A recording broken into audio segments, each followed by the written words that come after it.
And before we get going, here's a word about our sponsors. SDHQ Motorsports is a powerhouse 30,000 square foot facility with 45 family members reporting for duty. This single owner, single location business is based out of Gilbert, Arizona. It can handle anything from a hot rod, daily driver, pre-runner, race vehicle, half-track or Kugelwagen, or just about any other project you need help with.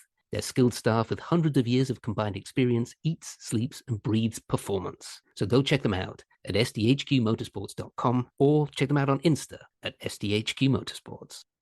The We Happy Few 506 podcast is brought to you in partnership with the Gettysburg Museum of History, home of the Major Dick Winters collection and the largest assortment of authentic Band of Brothers artifacts in the world. Visit the free museum at 219 Baltimore Street in Gettysburg, Pennsylvania, or at www.gettysburgmuseumofhistory.com, and on the YouTube channel, The History Underground, Facebook, Instagram, and Twitter. Well, hello, and welcome along to another We Happy Few 506 podcast with myself and the beautiful Doug Allen. How you doing, Dougie? I'm very well, thank you, Matt. How you doing? Good. This is the second time we've done this. We're making it sound very natural. I'm going to introduce our guest now, and then I'm going to backtrack slightly. There's something I wanted to plug. We have another of the great masters of the aircast, Riley Neldam. How you doing, Riley? I'm doing very well. Thanks for having me. Yeah, yeah. You're a bit too good looking for this screen. This isn't going on YouTube, is it? I think we're going to find that with all the cast from Masters Yeah, of the Air. If the one thing you There's guys a have in very good common, natural lighting. yeah, all yeah. right, yeah, Yeah, it's bad, isn't it? Getting these young lads, these good looking young lads on, isn't it? yeah. We were never that good looking. I remember I think when I saw us when we all got together for the first time, we all looked a bit rough. But I think the Masters of the Air cast, you were all incredibly handsome young men, and it does look like a kind of a movie cast rather than a you Yeah, know. rattle bag of fugly English Yeah, guys. Yeah, which is exactly. Yeah, exactly what that is. Who Yeah, knew the bombers were all so handsome and Instagram ready? yeah, that's right. exactly. That's exactly what that is. Yeah, led by Austin Butler staring into the sunlight with a toothpick in his mouth. It's just Yeah, yeah, exactly. oof, oof. How can Can't Something you for get compete much with better that? than that. you can't. Something for ladies. There's something I just want to plug before we crack on. And that is one of the Band of Brothers guys, our own friend Alex Sabga. Sabga, how do you pronounce his second name? Sapka. All right. He's doing the jump into Normandy, or he's leading the jump into Normandy. There's a bunch of the guys that are currently, I believe, in Toccoa training to do the jump out of a C-47 in Normandy next year. He reached out to me but he's being very English about it. So he reached out, can you give me a bit of a plug? And I was like, yeah, yeah, sure. But he's not giving me the name of the project or anything. So Yeah, watch out for that. it's called Currahee to Normandy, the jump. Right. Yep. I've got it here. If anyone's like kind of watching, if you see that logo, so they just arrived today, and some of them arrived yesterday in Toccoa, and Fantastic. they're raising money for vets, and they're going to do a jump over Normandy on the well, weather permitting, on the 6th of June. So And is there like links and stuff that people can go to and donate? Because I think they're looking for sponsorship on the Normandy yeah, one. I think I mean Alex hasn't told me too much either in terms of I'm pretty sure they've got a Patreon page. What we'll do is that I'll check that out and maybe we'll plug that at the end. Okay, mate. So Nice I'll check one. that out now. Yeah. Good stuff. Okay, and I'll get on and interview our illustrious guest. Both me and Doug are dyslexic. Doug a little bit more than me, but I don't know. Whenever we have to read out the Patreon names, neither of us can get them right. Uh, Does that balance out somehow if you're no, both it's just dyslexic? no, it doesn't. It's like two negatives making a double negative, actually. Um, so, could you introduce the man that you played in Masters of the Air, please? Because I don't want to mispronounce his name. Sure. I played in Masters of the Air. Technical Sergeant Michael V. Boccuzzi is well, that's my poor Italian pronunciation, but most of the other guys refer to me as Boccuzzi. That's the more American way of pronouncing it, but Boccuzzi is the original Italian pronunciation. Did he cling to that pronunciation? No, I don't believe so. He grew up in Stamford, Connecticut. So growing up there, I mean, it's definitely part of the country where you've got a strong contingent of Italian Americans, and I'm sure around his family, of course, they would pronounce it correctly, but the all the guys from other parts of the country would have just had to simplify it because it's a tough one to pronounce if you're not Italian. I only asked that question. We usually have Matt Mabe from the 100th Bomb Group on here on our podcast when we get you guys on, because he's a great reference with the guys, the real guys. You know, he's curating their history. And he sent me a link. So I did a bit of sort of due diligence about Mr. Boccuzzi, and he was described as having a bit of the devil about him. So I was wondering if you didn't pronounce his name right, you might get belted. That's why I asked. He was from all counts quite the wild card. He brought that he brought the heat from what I've read about him, and I actually was very fortunate. It was a real dream I had, a hope that somehow I'd be able to get in contact with any of his family, Uh-huh. and I struggled. I read a book about I think it's called An American Town Goes to War. It's about all the different young men from Stamford, Connecticut that enlisted. And so of course Michael has a little chapter dedicated to him and his service. And I was hoping to get in touch with the author and maybe finding if there were any family members I could still get in touch with. And I was unsuccessful, but luckily, because of it being 2024, around the time that Masters of the Air was premiering, Michael's family reached out to me online. I got a few emails, and right before the episode premiered, when Rosie's crew enters the show. So he's got a few children that still live in Connecticut, and I've exchanged a few messages with them, and it was a very surreal experience that I feel very lucky to have had. And they told me a bit about him and how proud they all were um, that their father's story is being told. And it was quite overwhelming for me to because he passed away quite a while ago. And so to have a living link to him was really something. Wow. Yeah, that's. I think you may be of the guys we've interviewed a few. The only one who has that particular story who's had contact with the family. Yeah, I know a few of the other guys when filming had said they had managed to make contact. Ralph Law, who plays Ken Lemons, before filming, he was able to get in touch with the extended family of Ken Lemons, and they sent him lots of well wishes and positive support. And I know the same for Nate Mann, who played Rosenthal, got in touch with Rosie's son. So there's it's different case by case because as is typical of the story, it's one of the things that gets touched upon in the beginning of Band of Brothers as well, that these guys really come from every corner of the country and they're from different walks of life, and they all are brought together with this common mission. And so it's a challenge to track all these people down. Yeah, and I guess it's very different from the sort of experience that we had because you can't really base your sort of character, if you like, or your interpretation of the guy on their sons say so. Do you know what I mean? Because they're Yeah, obviously going to see their father in a completely different light, and also they've only yeah, known their father from I don't know, say when you can remember, say when they were 40 or something. So it yeah. is very different. I mean, it's great to have that sort of affirmation. It's great to have that link. It's great to have that sort of emotional connection, but in a sense, it doesn't really help. Yeah, I know what you mean. In a way, I think it was probably for the best that I wasn't able to make contact until after the thing was long Mm-hmm. finished, because unfortunately there wasn't any reference other than a few photos and some.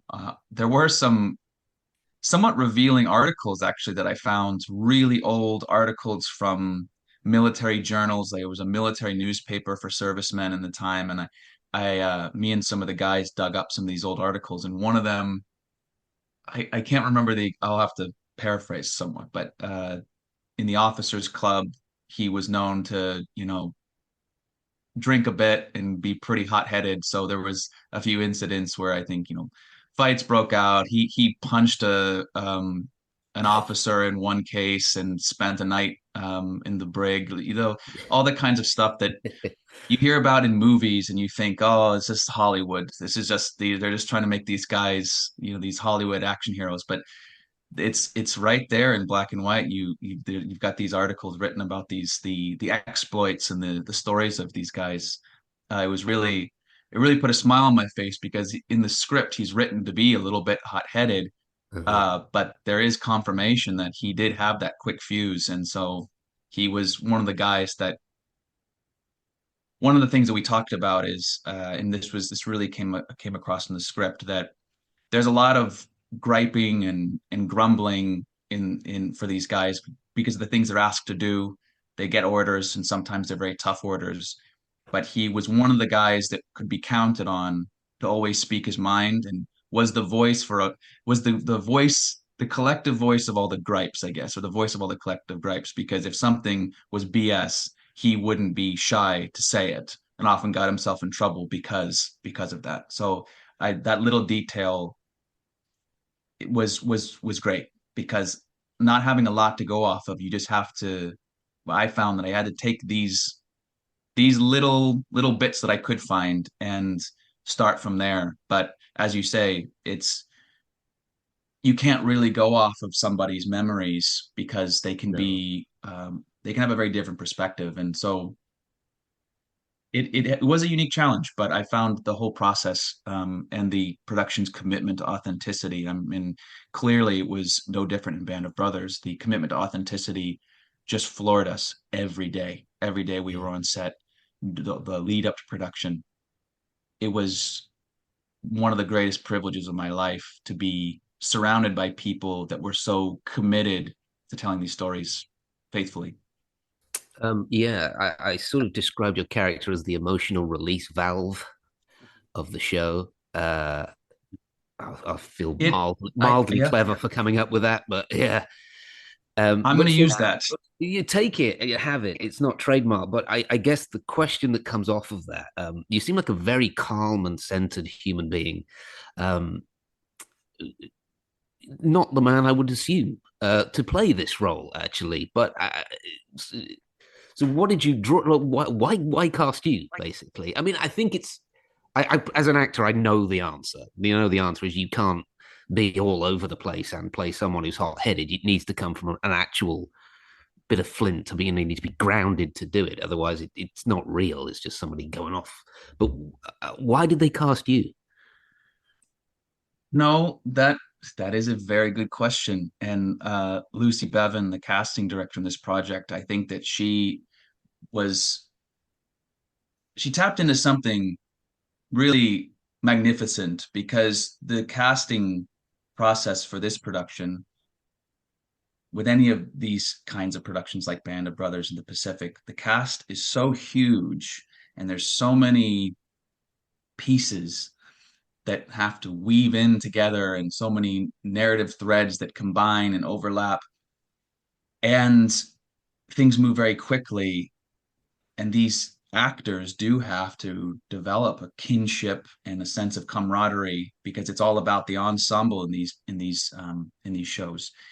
And they really made magic happen. And I know that sounds so horribly cliche, but the fact that from the first day that we all got together, we just all hit it off and felt it just everything felt so natural from day one. The people they brought together, the different personalities, um, and everybody just unanimously felt like, wow, this is really something special we get to be a part of. And so, I to get back to your question, I don't exactly know why, of all the different parts, they looked at me, because you're right on the money. Usually people describe me as being very level-headed, calm. I'm not quick to anger, but I think that that that characteristic does live in me somewhere, and I'd credit my mom for that, actually, which is often the case in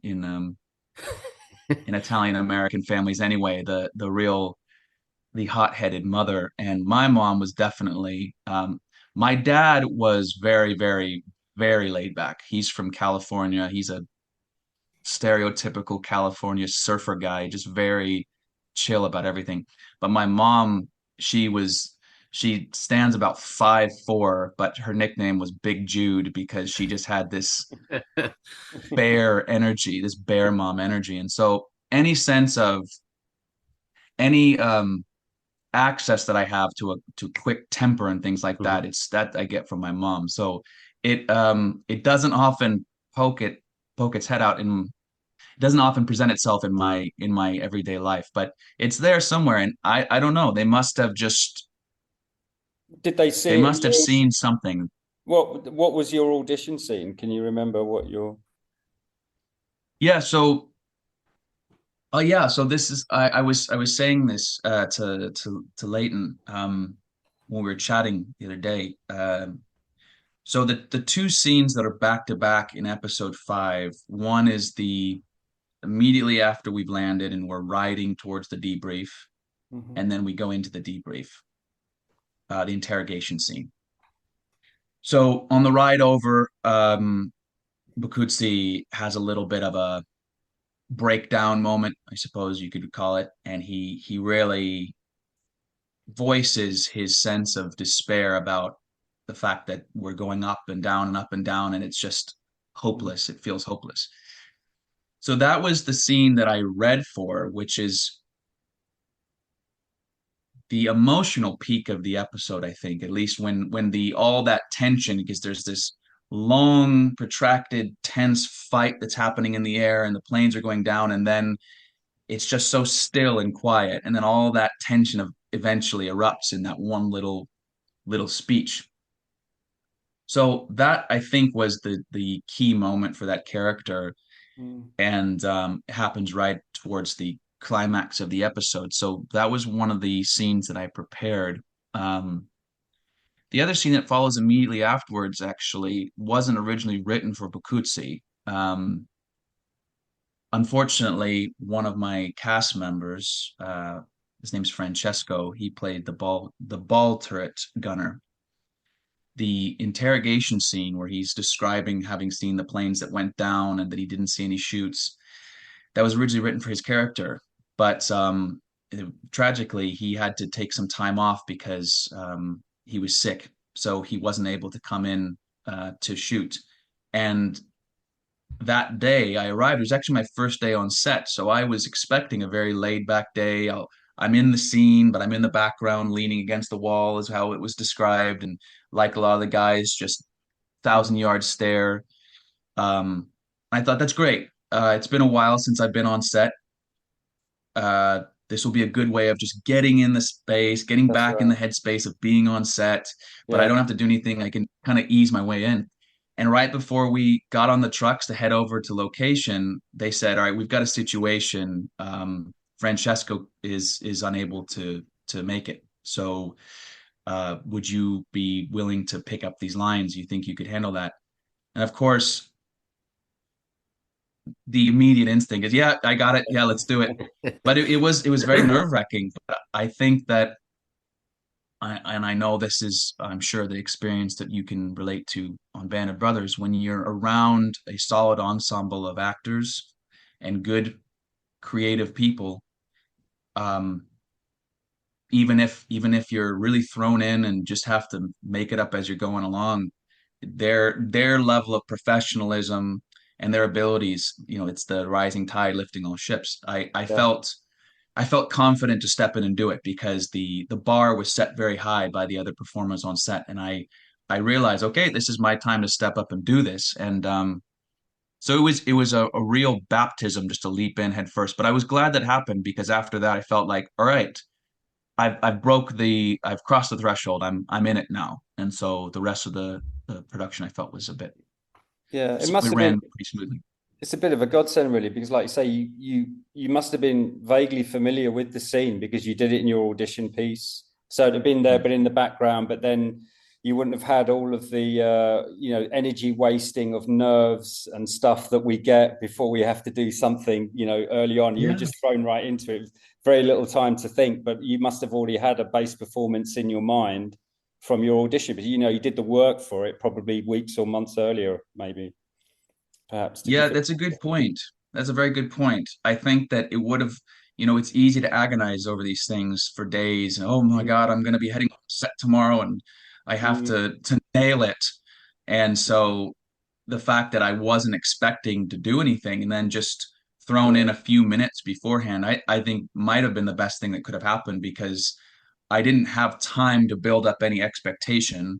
So yeah, there wasn't anything to try to let go of. I just already was in there with no sense of expectation. And sometimes that's the way it goes, where even without any prep, just going in and responding as naturally as you can ends up yielding um, better work than if you have the luxury of months to pour over it.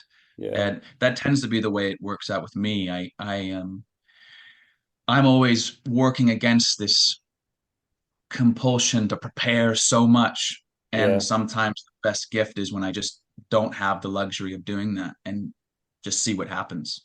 yeah. So, It's difficult. I still find it with auditions. That yeah, I have. You experience this kind of three audition thing where you have the one that you want to do, the one you actually did, and then the one you wish you'd done. Do you know what I mean? The mhm. three sort of performance when you do any audition or any filming, you always have something, an expectation of where you want to get to, and then you do the actual thing, and then you kind of go, oh, I wish I'd done this, I wish I'd done that. But Yeah. how do you feel about your performance? Was it easy to kind of let it go and kind of just move on from it? Were you nervous about watching yourself for the first time on such a big gig? Yeah, yes is the short answer, definitely. And I think further to what I was saying a second ago about not having time to prepare, I actually found it much easier to watch that second scene where I wasn't originally scripted to be in because I felt so relaxed in that scene that in a way I didn't, because I hadn't built up any expectation for, as you said, Mm, how this is meant to go, how I want this to go or come mm, across. mm, I felt a great sense of ease watching that second scene. mm, However, the on the truck scene with the big outburst, I mean, of course, that on the flip side, I had built up as, oh God, okay, here we go. Here's this scene where we're driving around a truck, and all right, nothing else happens. It's all quiet, and then you just have to explode. And so that I had built up in my head for months because the mm, casting that was months out, that we all were and for some people over a mm, year out before we started filming. So I was cast pretty far out, and I had a lot of time to worry about that scene. And it was similar to how you were describing the audition process, how it often goes, that I felt very calm about it until about 5 seconds before. And I realized I had this moment where I went, oh, I actually think I get it, what I actually want to do with this now. And I had this, oh shit, okay, should I completely change course or just kind mm. of see? So I had then immediately afterwards also thinking, is that how I really wanted to do it? Should I have done, should I have tried to go for some big emotional sobbing mess? And yeah, whenever it's the case that you're expected to go in cold into a big emotional scene and then it closes, Mm, opens, closes.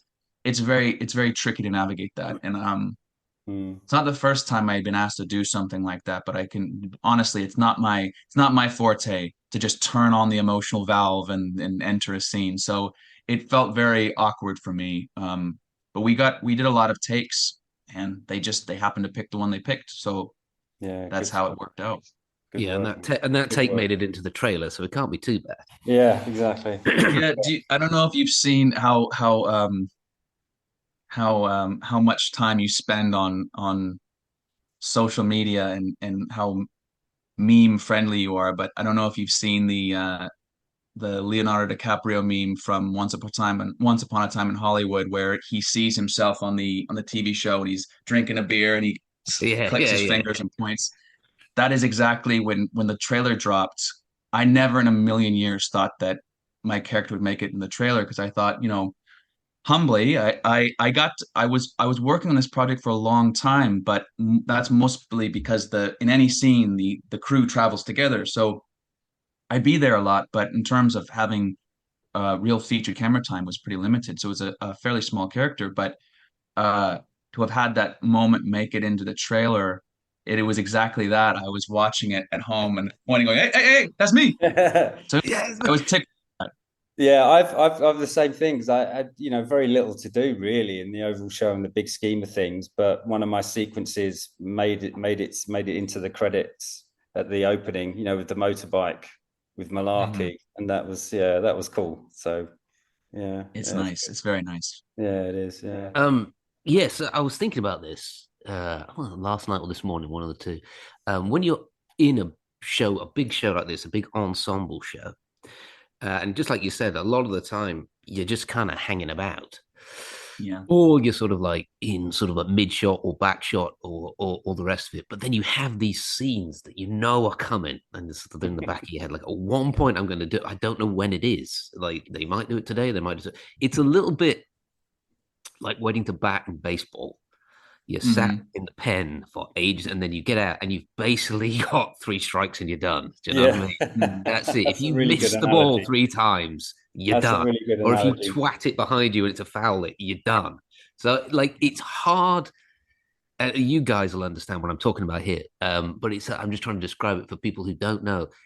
It's hard not to overdo it. Do you know what I Yeah. mean? Like suddenly it's my turn. Like you described before. Like, do I have this huge, good emotional sobbing breakdown? No, no, of course you don't. But the temptation is to just go, look how good I am. Do you know Yeah. what I mean? It's very difficult to remain relaxed and deliver just what you're supposed to do because you've been waiting for so long, clutching Mm, your little bat ready to come out. Yeah. mm. I That's a think that's great a analogy. perfect way of Yeah. describing it. I mean, and as someone that grew up actually, to further this baseball analogy, as Please someone who do. grew up playing baseball, uh, your listeners probably have gathered by now that I'm from the United States. So I did, as a typical kid from the States, not not in the country exactly, but I didn't grow up. I'm not one of these kids who grew up in Brooklyn. Like I think a lot of people that aren't from the States, they watch a show like Band of Brothers or Masters of the Air, and they think that all Americans grow up in like the big city, like New York, or they're like cattle ranchers from Texas. I was just from a suburb near Seattle, but I grew up playing baseball, and it's the exact thing. If you go and you swing for the fences as hard as you can, that you end it works counterproductively because the ball actually goes way farther if you just swing it very relaxed, and it's that sense of tension in the body that limits the force that's generated. And so there's this it's that's just a perfect way of describing it, that if you Mm, go up there and you've got this one shot, the pitch is coming in, and you mm. swing with everything you've got, it ends up usually foul ball or just goes straight into the Yeah, dirt. And then absolutely. you're like, wow, all Yeah, my might, and that's what happened. And Yes. yeah. And I've ended up on my ass looking like a fool because I went at it way too hard. Yeah, I remember watching. I can't remember what I was watching a documentary on it. I think it was like the making of Gone with the Wind or something mad. And it was a really good director, someone like George Cukor, and he was directing somebody. And the piece of direction he gave her was, "Your face looks really hard. Try and relax your face." It sounds really rude when he says it, but it's a perfect piece of direction because it's like she's just holding on too tight. Do you know what I mean? Like, just relax. It's so Yeah. hard as an actor just to relax because you only have these little pockets of time, unless you're kind of number one on the call sheet, and then you just sort of, I don't know, you get Yeah, into get it, into a relax. rhythm. It's so hard, and it's like I wanted to sort of go back as well and talk about casting. We're not really touched on casting at all, and you mentioned what a great job the casting have done. Speaking to Meg Lieberman, who cast Band of Brothers, like they're in the same boat, the casting directors as well. Like they want an opportunity to be able to put the best guys together, and they so rarely get that opportunity. They might be casting some crappy commercial where they've got, he has to have all these has to punch out points. It has to be this guy, or they're not really looking for the best actors in something. They're looking for somebody in some slightly cheesy show, and But when they get an opportunity like Masters of the Air, they can really, really go for it. Um, and they put together them, and they did it on the Pacific, and they did it with you guys. They just find the Yeah, best actors, yeah. and it must be fantastic for them. But they put so much work into it. Mhm. Did you do have a lot of recalls? Did you have a lot of recalls? And did you only read for that part, or did you read for others through the process?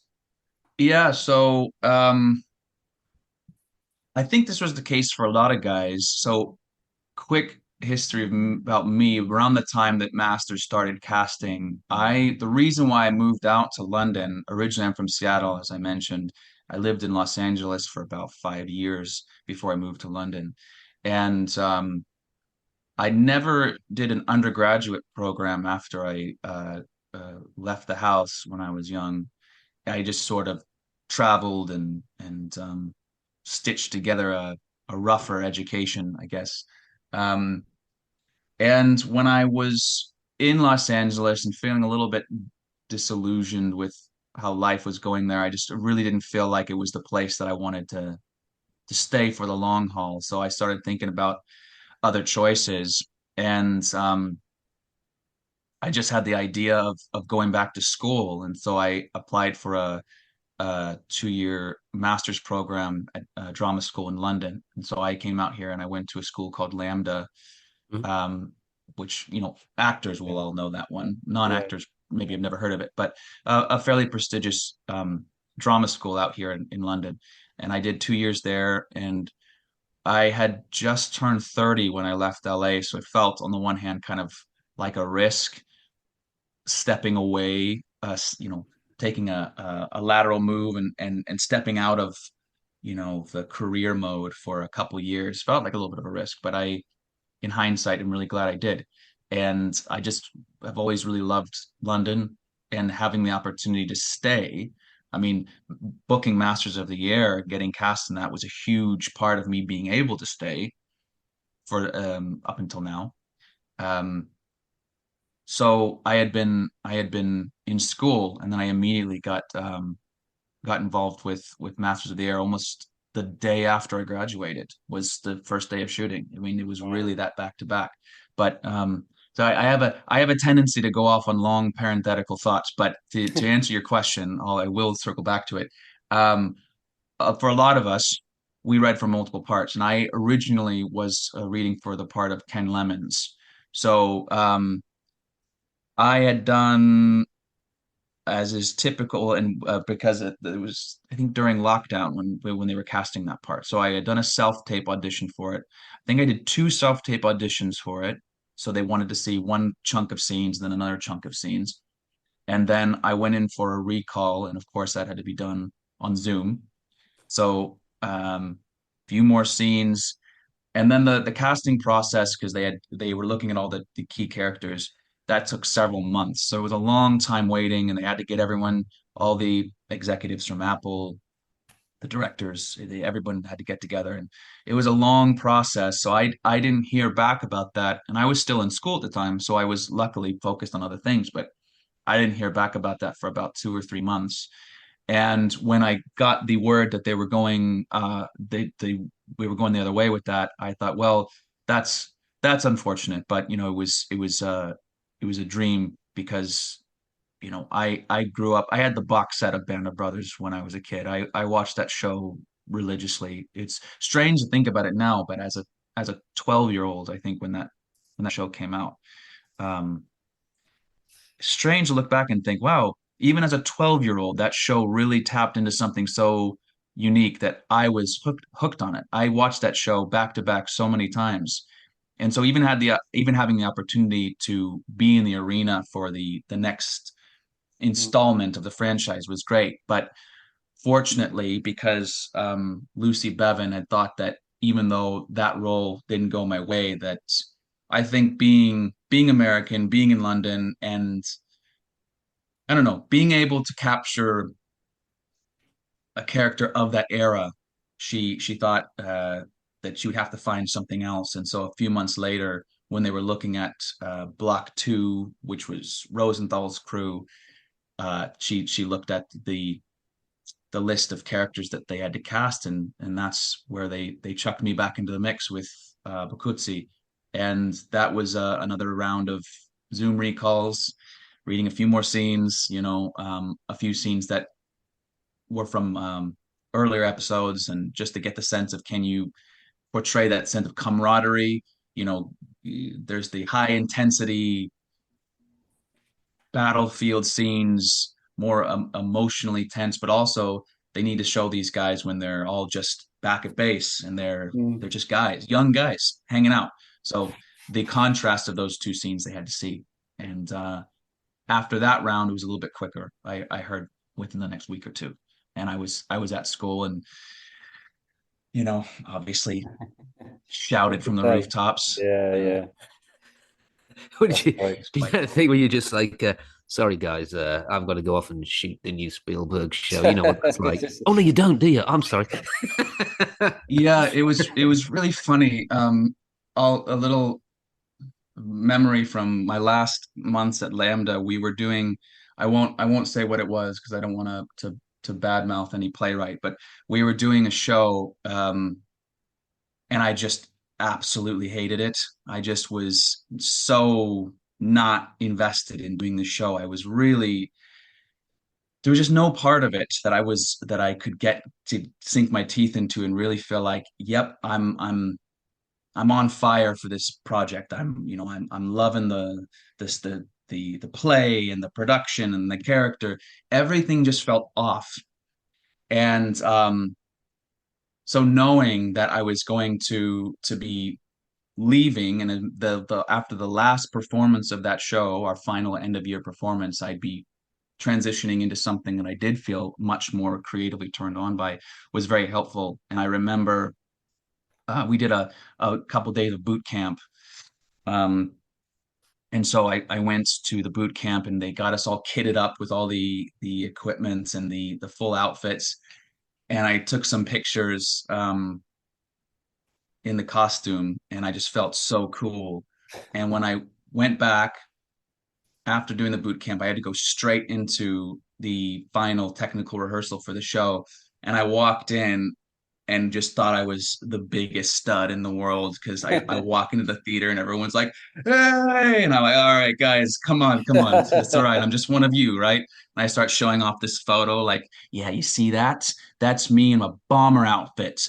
What? Yes. So it was, it did get to my head a little bit, but I tried to play it cool, but it's tough when you've just left a set like the one that we were Yeah. shooting on for Masters of the Air, and around Dale Dye and Laird McIntosh, our advisors, and how cool they just made us all feel doing this training and getting physically and psychologically geared up to do this production. So I was on high. So despite the fact I was heading into a production that I felt really neutral about, I mean, that's putting it generously.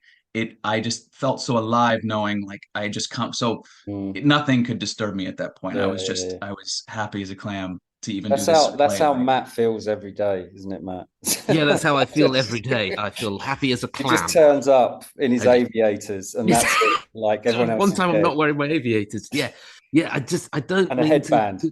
yeah, my headband. Don't need to draw focus. I'm sorry, I've got this ridiculous blanket on. We recorded an intro before where I mentioned how freezing it is in this house. I am shivering and shaking, but hanging on your every word. We had Adam Long on yesterday, I believe, and he claimed he'd quite like to have done a proper boot camp. I'm not saying yours wasn't a proper boot camp, but one of those ones where Dale Dye puts you in a forest for 2 weeks and whips you and that kind of stuff. Would you have been down for doing something like that? Because you Or were must you have happy with the seen it one in you the did? DVD. It was in the DVD extras, the boot camp video made yeah, by Ron. Yeah. Yeah. most definitely. I mean, it's funny, speaking of DVDs, that was one of the things, growing up. Um, I'm old enough that I still remember watching stuff on VHS. That's sort of the around the age range that I'm in. But by the time Band of Brothers came out, it was on a DVD box set. But all the watching DVDs, you always had those extras and the featurettes and things like that. And I loved these classic war movies, and same thing with Black Hawk Down, Band of Brothers, all these movies. You see the extra features. You've got these groups of actors that are being put through like Delta Force training or Army Ranger training or whatever. And yeah, absolutely. I would be 100% down for that. And yeah, ours was pretty quick because of course it's limited the amount of practical training we can do for the flight training, and we were able to do some firearms training. Of course, they were, we were firing blanks, but the machine guns that we're firing in the show were kitted with blanks, and so we did some fun stuff, but it wasn't as intense as some of the boot camps you hear about, like from some of these other productions. But I would be and would still be well on board to do something like that. Sorry, I apologize. There's a fella mowing his lawn because it's America and you have to mow your lawn on a Sunday morning. So I'm trying to keep the buzzing down, and I was trying to unmute myself as well. That's somewhere in the Constitution. You have to have It is freshly cut grass on yeah, Sunday. exactly. It's the Third Amendment. Oh, darn it. I forgot what I was going to ask you now. Oh, I'll tell you what. Oh, yeah, it's to do with boot camp and it's to do with Dale Dye. On our boot camp, I've told the story 100 times, but I'll get to the point of the matter was that after the 2 weeks we were there, we had a picture taken on base, like, we're Easy Company now, and as we're getting the picture taken, this voice, Dale Dye's at the front of the picture, like, these are my boys. This voice from the back starts going, now goddamn something or other, and it's somebody doing an impersonation of Dale Dye. And I come from a military family. My father's a colonel. He was in the parachute regiment. My initial reaction was just to go sheep white and think, he's going to make us do this whole boot camp again. Shut up. Shut up. But he actually found it really, really funny. So I'm wondering, there's always somebody who does a perfect impersonation of Dale Dye. Who was it on your particular crew? So you actually met Josh both already, haven't you? Yeah. Yes. Yeah. Does he? So Josh does many impressions, but him and Ian Dunnett Jr., who is also in Rosie's crew, the two of them were known for doing many impressions, and Dale Dye was certainly among them. I don't remember because I think I had missed the day of training, where I think the first day where the crew met Dale. I don't think I was there for that. But all I remember is there was this one thing he had said that they kept bringing up over and over and over again. And I don't remember what the context of it was, but they just kept saying, now, when you get up there, and that was it. But they just always would say that in their Dale Dye voice. And it was, again, I think he had to be very stern with us in the beginning. So we know, like, you need to cut the shit and take this seriously. Yeah. There's a sense of responsibility here, but after some time, he would warm up a bit, and you get to see that he is a very kind and caring person, but he does not F around in the beginning, for sure. No. I mean, and that's what we would want that, we wanted to take the whole project seriously. So we were game. Yeah. The one, the one on band, he was, I mean, everyone used to do impersonations of it, but Richard Speight Jr. used to do it as well. Rick Gomez? Gomez was brilliant as well. But yeah, I think Gomez and Cudlitz used to do one because I think Dale Dye made up an organ in the body that you punched and it would kill people. And I think it was around about here at the back of your head, and it was called a thromboid. Now, it may exist. I don't know. Medical people out there could tell me, but I don't think it does. And he would be like, oh, you get him over, you punch him in the thromboid. And the two of them used to go on about this thromboid. It was so funny. Now, if you ball up your fist like this, and apply 5 pounds of pressure to the thromboid.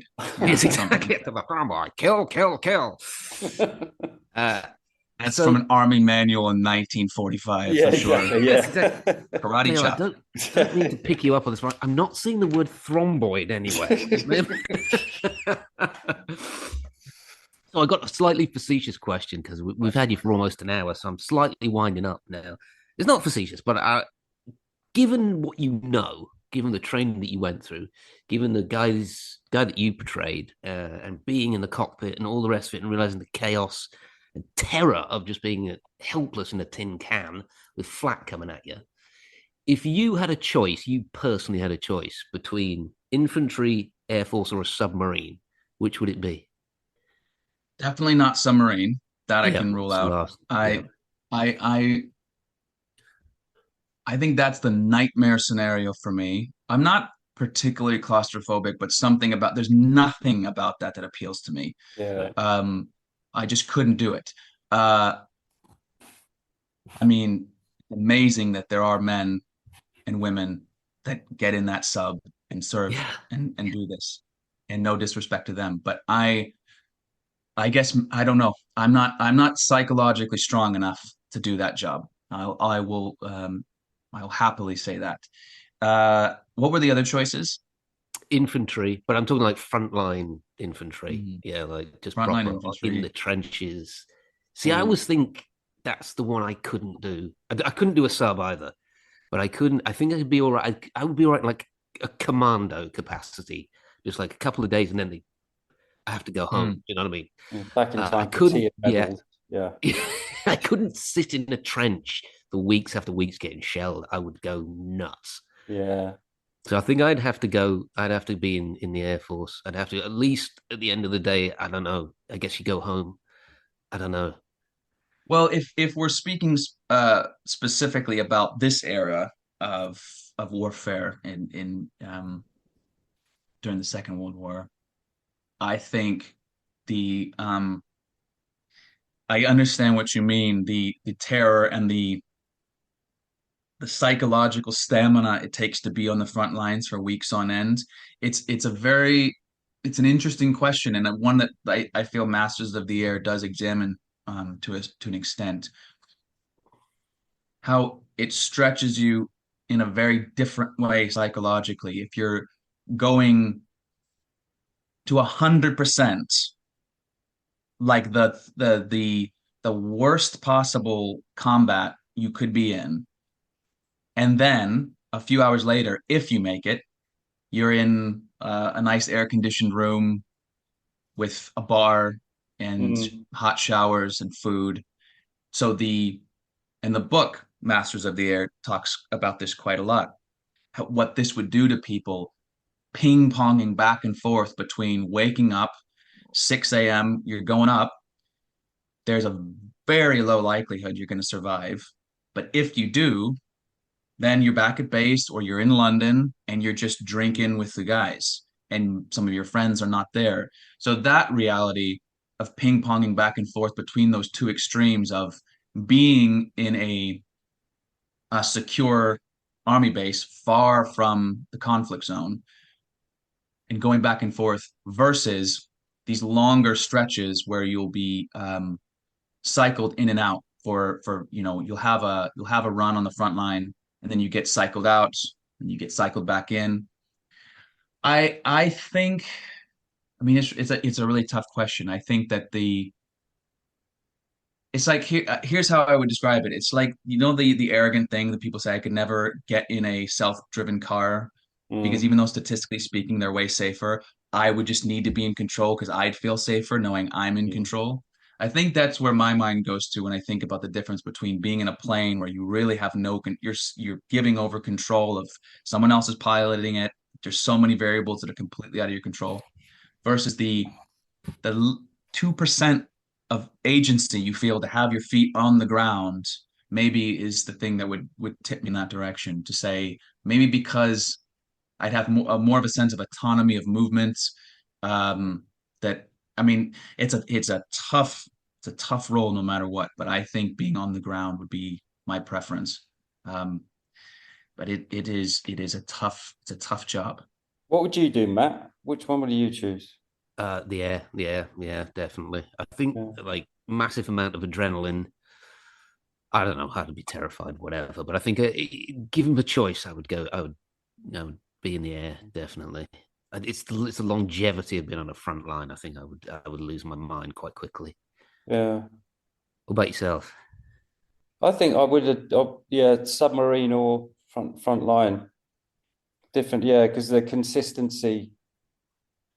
Like if you're in a submarine and you're all in this, very small environment, I think I could, and there'd be a high sort of sense of stress because obviously you're underwater, you don't know what's happening. But I think I could deal with that consistent stress, and then just focus on the job I do would be I could just get very into it, and that would be my sort of safety thing to try and click into that. I think that would be better for me. I think going like to 100% and then having time off and then having to build up and 100% time off, 100%, and coming back home all the time and then away, home, away. I think that would be tougher for me. I don't think I'll be able to do that for very long. I think it would send me crazy. Yeah. You're nice and tall though. You bang your head a lot in a submarine. Yeah, I would. Yeah. Comic relief. You'd be the comic relief. Whack your head all the time.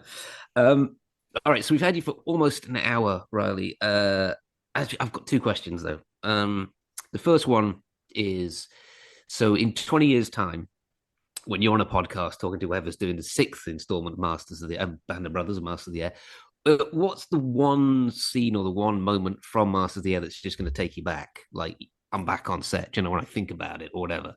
The one vivid moment that you'll never forget. Um, there's a scene that we shot, and it took us a long time to shoot it because there was a lot of moving parts. It's very complicated. The How it ended up in the show, it's very quick. So it's probably about 30 seconds or less. I think it's in episode 7. Um, but Rosenthal's crew is at base. We've been cycled out, so we're standing down, and there's a mission that goes up, and one of the planes comes back, and it's on fire. So the whole base just comes to life, and the ambulances are on the way, the engineers are on the way, and everybody's converging at this ship, at the plane to help out getting guys out. And the in the show, it ends up being about a 30-second sequence. It's quite quick, but because it was this big wide shot and there's so many different moving parts, we had to shoot it again and again and again. And one thing that got cut out, Rosenthal's crew trying to distract themselves of this feeling of any moment now our guys might come back. They're meant to be playing volleyball, and so we're all playing volleyball, but we just started. It starts dumping rain on us. We're out there shooting the scene, and the rain starts pouring. So all of us in our military uniforms are like shivering, playing volleyball, and when the cameras go up and the action's called, we're meant to have the final shot of the game. We see the plane lands, and then we all are like, oh, we just take off running across this field. And then we approach the plane, and we see these guys who are just totally mangled being pulled off the plane. We're just watching in horror, and the thing's on fire. And it's such an intense, epic scene. And we did that dozens of times. We're playing volleyball in the rain, and then we sprint across this field, and then again, speaking of the authenticity and the commitment to really doing this for real, they were committed to making everything as real as possible. So they had a bomber plane coming down, taxiing down on fire. I mean, just it's was a terrifying spectacle. This big plane taxiing down the runway, and there's a flame effect. The engines are on fire. It's billowing smoke. So we're running towards that, and it felt, I mean, like all my dreams of being in an action movie coming to life in that moment, because we're just heroically sprinting down this field towards this burning plane. And even though you can hardly even see us in that scene in the actual episode, you can maybe kind of point to us, oh, we're over there. But the filming of that, I'll never forget what that was like. Just Yeah. how and again, how the scope of this project, because they have hundreds of people on this base, Yeah. hundreds of people, all um, being choreographed for this one big shot. And most of us aren't really making it into the shot, so to speak, but we are a part of it. But even though that wasn't like a big featured moment for us, it was so unreal to be a part of that sequence. We I mean, it was, I'll remember that for the rest of my life for sure. we had a few of those in band because it was obviously, you're not in an airplane in a tight sort of environment that's kind of all locked down. We had quite a few of those sequences, didn't we, Matt? Yeah, we did. Yeah. Where because when Riley was describing that, I was thinking of episode 5. When he does the bayonet charge, Yeah. but then after that, when the bombers come in and drop the bombs, and we have this kind of firefight, and you could just see the explosions going off from about a mile away, and similar to what you're saying, right? Like for as far as the eye could see, there were extras everyone was there. So I was looking this way, and there was nothing to tell me that I wasn't there. There was nothing. There Yeah. was no sort of light things standing or modern cars or anything in my field of vision. It was just this thing for as Yeah. far as I could see. I'll never forget that. And these huge explosions, and the ground was shaking and shaking and shaking. It was absolutely phenomenal. Yeah, yeah, That's very cool. Oh, thanks for telling us that, Riley. So, yeah. Great one, Riley. Took me right back.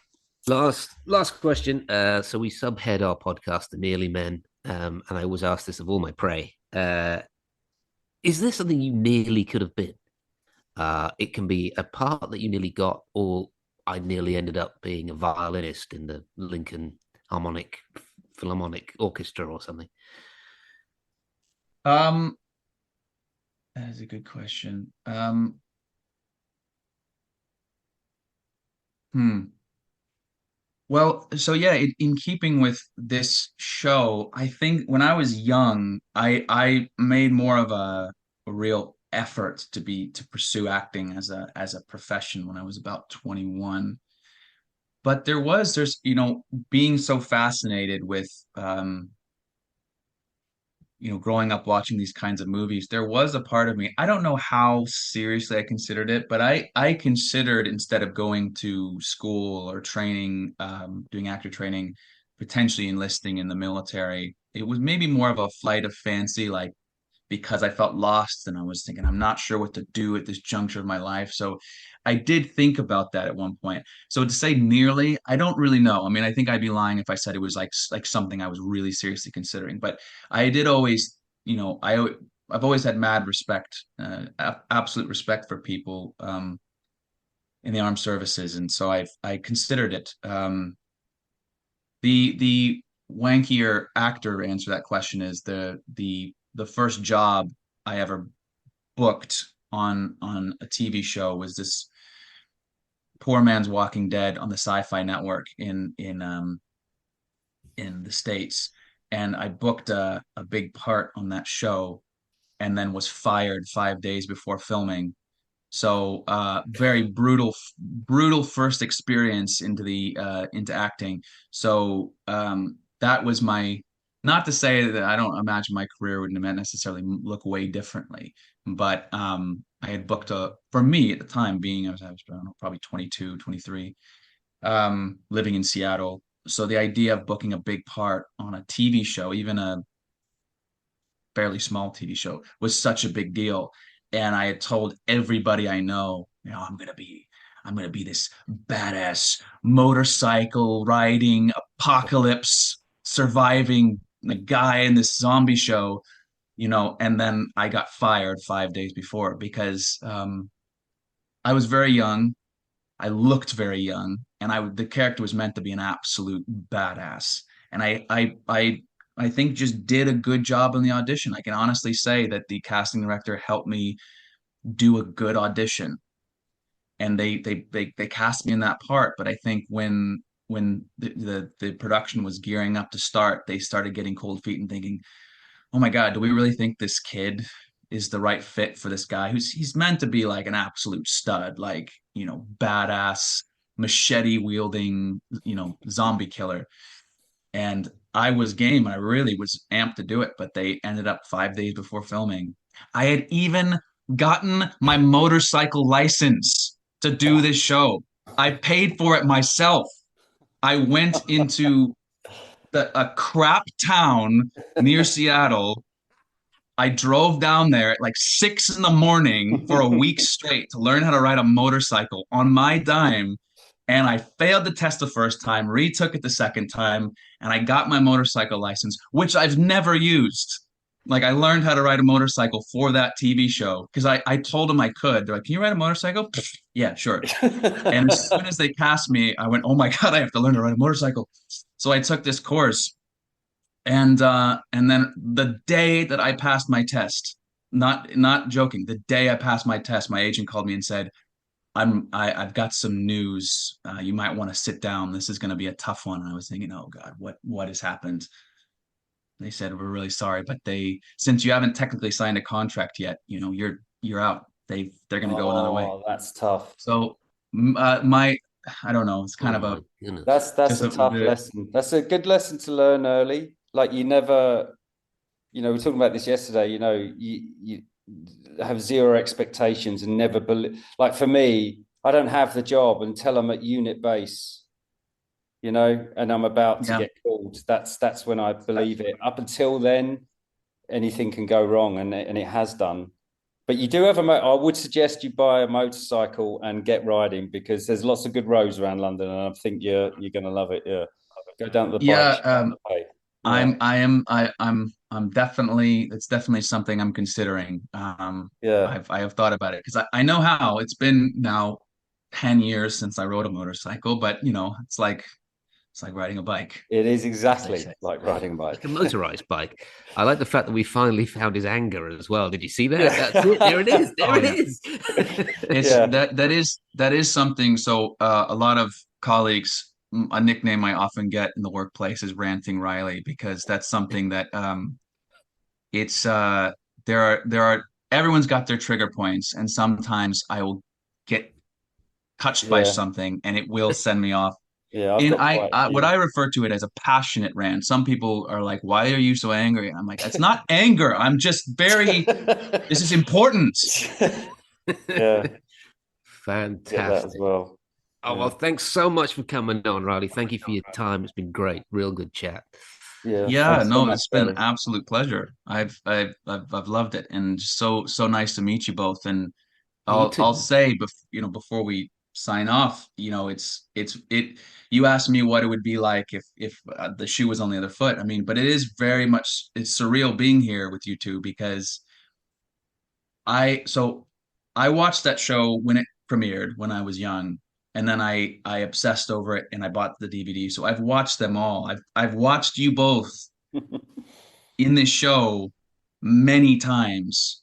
And I remember probably in 2016, Tom Hanks was interviewed on Jonathan Ross, I think, and they started talking about Band of Brothers and how maybe it's because it wasn't anything to do with the Pacific. I think they were just talking about it because it was such a big deal.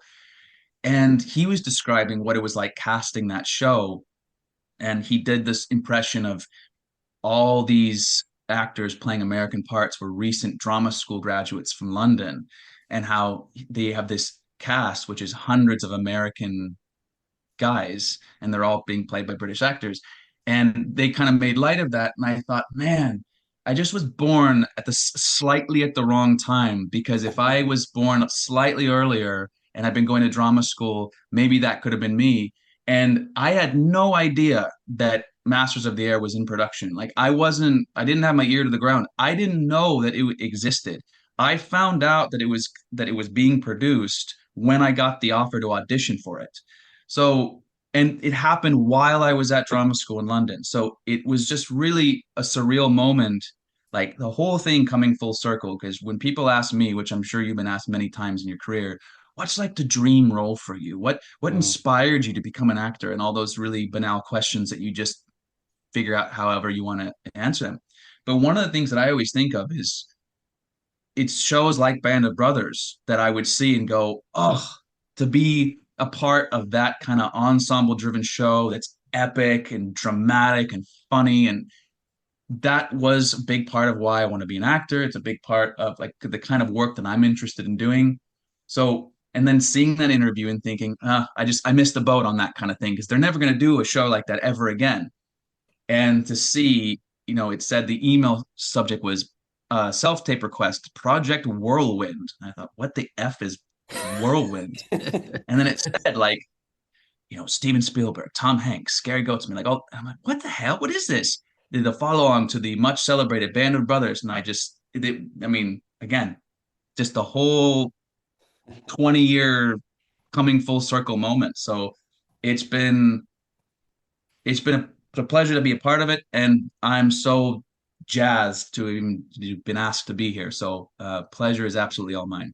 Fantastic. Also, Project Whirlwind doesn't sound like a Tory thing, like Project like for potholes in the street or something. We're launching Project Whirlwind. Something below the radar, yeah. All these code names. That's great. Brilliant. World at War episode title. Oh, it was a World at War episode title, apparently, Project Whirlwind. Our Leighton's just told us there. Well, anyway, thank you so much, Riley. Thank you so much for coming on. If you hop off, I'm just going to do a ending bit of the podcast, but it's been a pleasure to have you on, sir. Likewise, thank you so much, and enjoy the rest of your day, and good luck with that cold flat that you're in. Freezing, mate. Cheers, buddy. Lovely to meet you, Riley. Right. I wish you well. See you again soon. You as well. Wow. Very, very smart and erudite young man. He really is, isn't he? What a great story. He tells a great story, and he's That was really his mind, and I loved it. He's just this super mellow guy, and I'm thinking, but he played such like a firecracker in the show. Yeah. And they get him talking about that. He's like, you do see it on my own dime. I was like, oh, there he is. There's the character. Fantastic. Very, very good. Oh, all right. So we better sign off and say goodbye to everybody. Thanks for listening. Thanks to all our patrons. You got to do a plug or something. I did it at the beginning. Oh, what was that? Did you actually want to carry on? So I did find it. Oh, yes. So it's they have a website, and it's called currahetonormandy.com. All one word, currahetonormandy.com. And it tells you all about what they're doing, making a documentary. They're at Toccoa now. I think they landed yesterday. Some of the guys are arriving there today. They're doing jump school for a week. They're doing 5 jumps. And then the aim is to jump Normandy around the 6th. We're going to be there for like a week or 10 days or so anyway. And it's to raise money for veterans charities. So currahetonormandy.com, all one word.